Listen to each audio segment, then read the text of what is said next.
glad I showed up a half hour early. No, a little over a half hour early, 40 minutes early. So I guess I should have showed up even earlier than that.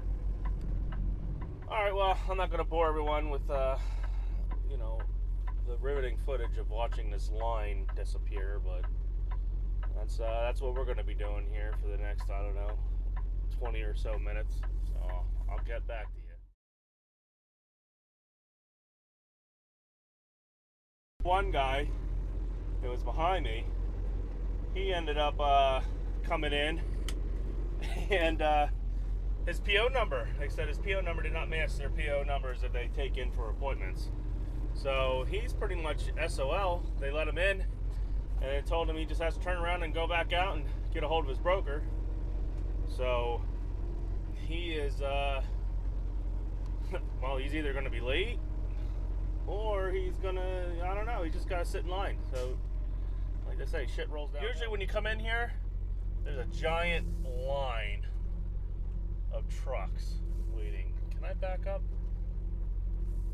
Nah, it's up the door, so I'm going to come way down here, at least past this dumpster, so this doesn't get all blocked up, and I'm going to go in there and check in. Alright, we got our phone call here. So apparently over at BJ's here, you get a phone call, and then you get told to go to door 29, and then you get told your normal door too. So I guess we're going to go over to door 29, and drop our paperwork off there.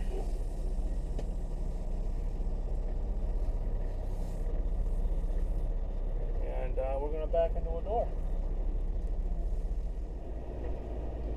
Alright, so that was a little ridiculous. So they call you, they tell you to give the paperwork in door 29 and that your door was 15. So now you got to drive all the way back around the building, which is pretty far, so you're not going to do an ELD crawl there. And you're going to give them the bills and you're going to go back to your door anyway. So I don't know why, like, I was already there in that office earlier to give them the paperwork, like it used to be. Why wouldn't they just take the paperwork, have me park, and then give me a call for my door? So now they give you a call, they give you your door, and they tell you to come back around and drop the paperwork off. It makes no sense. Alright, let me go open the doors up.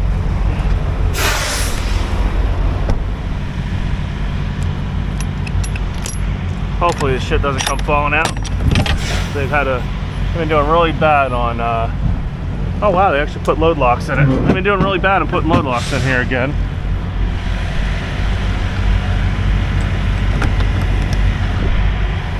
You know, this is a newer Hyundai trailer. I actually kind of like these trailers.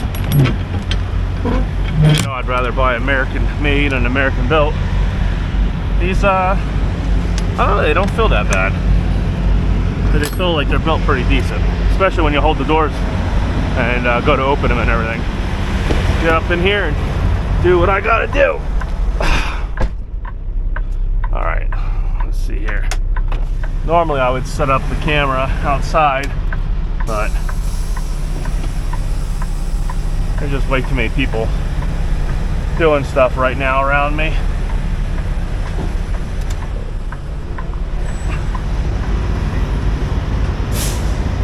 And you know, I see headlights hitting the steam there. So where the hell is the headlights coming from? All right, I'm gonna move up real quick. All right, come on, dude.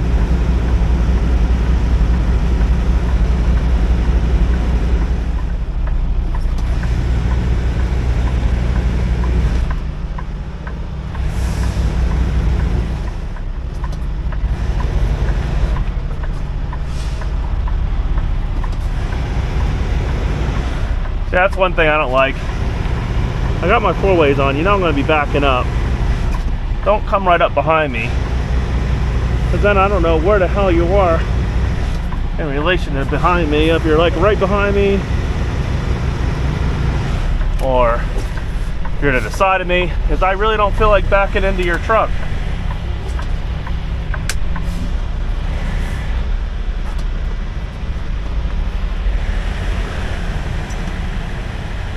That's things you gotta watch out for, because sometimes these guys will come right up to the back behind you, and then they'll get out and walk somewhere or go look for their door or open their door up. So if you don't keep your situational surroundings, you can easily just back up into somebody.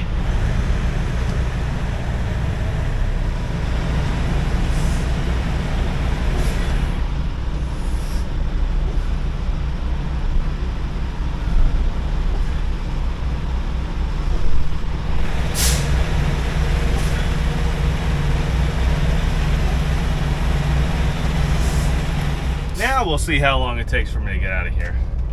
So I'm gonna go lay down, and in about an hour I'm gonna start collecting detention time. I pull myself off yard move, go into sleeper, and I'll get back to you. 2 hours later. Get her paperwork. Just let me put myself in yard move.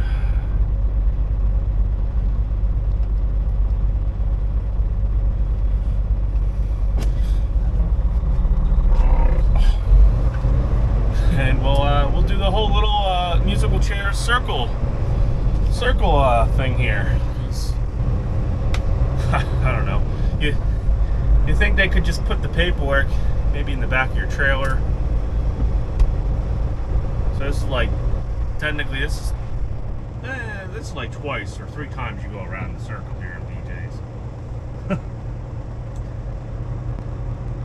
BJ's. I tell you what, guys that did, like, you know, are mega carriers that are really stingy on their personal conveyance and their sleeper berth and all that stuff, man, they probably love coming here.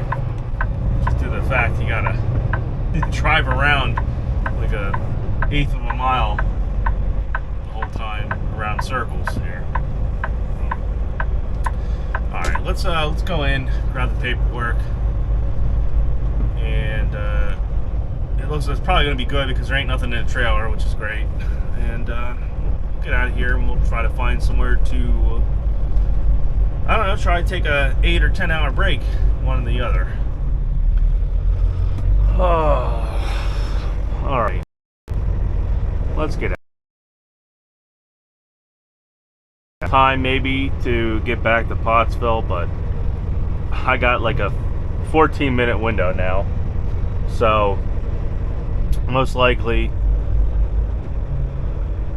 I'm probably not gonna find a place to take my 10-hour break or 8-hour break, because I did do a 2-hour break already, so a split break. I don't know where I'm gonna find a place, because I know there ain't gonna be nothing over here in Connecticut. I guess I'll see if I can't make it to the New York state line, if there's a place I can weasel my way into over there, but chances of that are slim to none. So we're gonna leave BJ's here, and I get to do the late night, you know, typical reefer shuffle here of trying to find a place where I can take my 10-hour break, basically.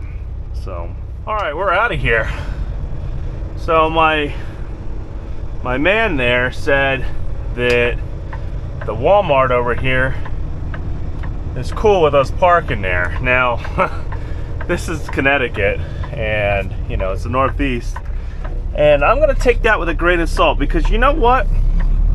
You never know if these tow companies come up to these security guards and be like, yo, for every truck I boot or tow, I'll throw you $50 if you tell them to go park at the Walmart over here. You know, it's a sad world we live in when you can't trust people like that, or just general, you know, nice, kind information or whatnot. But I'm not taking that chance. To be honest, I would rather try to park in this. There's some office industrial parks over here. I'd rather try to park in the back of one of these and take my chances in there than sit over at the Walmart over here. Now there's a few Walmarts, you know, that I know out my way that I can park at and be okay at, and you can usually tell because there's Walmart trucks actually parked in the parking lot. I'll have to edit that sneeze out. So now, like I said, the Walmarts out where I live, you can usually trust parking there because you'll see a bunch of Walmart trucks parked in the parking lot along with Swift trucks because there's a DC right nearby, and they allow it. Now out here in Connecticut, I'm not, like I said, I'm not going to take those chances. I don't feel like being booted or ticket, and well, I should say booted and towed. Actually, is what I should say. Oh, I'd rather have a ticket than to be booted or towed, because you're talking about maybe $1,000 easy there. I don't see the Walmart right here, so it must be over there somewhere. But like I said, I'm not even going to take my chances. I don't know what you're doing, but could just pulled up to the light normally. I guess he thought I was going to come way out and over.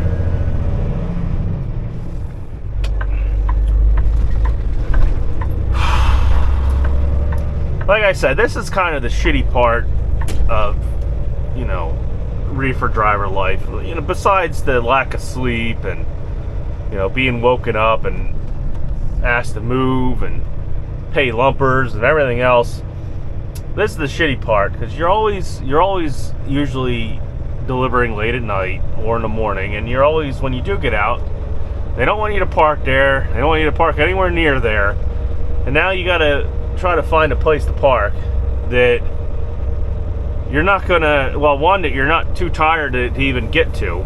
Sometimes, you know, I've come out of some of these places after being woken up 15 times, either by them unloading me or asking for asking for me to move to a different door, or asking me to, you know, pay a lumper or do this and this and this, you know, set of things to pay the lumper. You know, I've just been so tired, and I probably shouldn't be driving, you know. I've just wanted to go to the closest place I can park and go to hell to bed. But this is sometimes what these places do, is they force you to drive tired. They force you to drive groggy. And, you know, right now I'm fine. I'm perfectly fine, but this is the shit that happens through, you know, with being a reefer driver. So...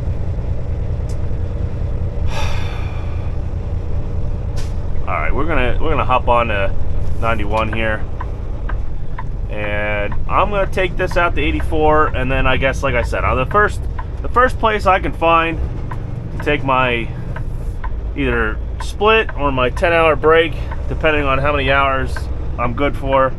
That's the first place I'm going, is right there. So, well, I highly doubt I'm gonna spot in here, but we shall see.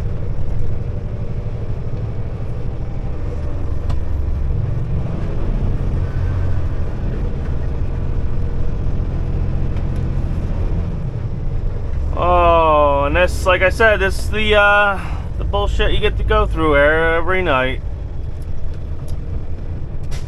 At least in the Northeast. Well, we might just not have a space. I should have probably tried to take that spot, but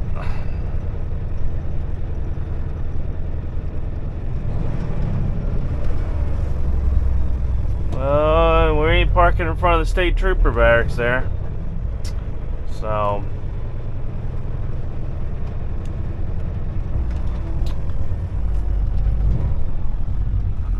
we shall park right here.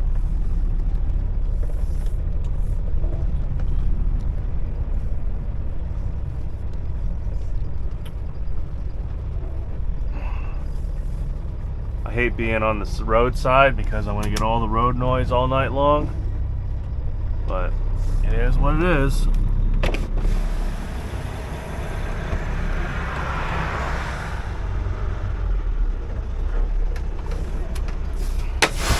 Let's see how close I am to the guy.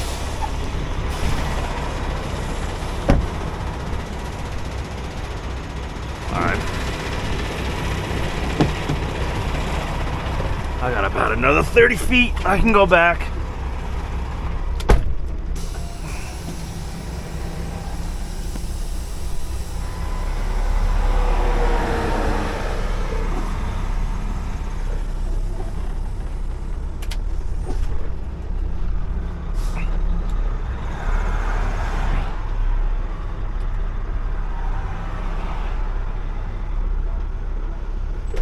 All right, well, we're gonna call it a night.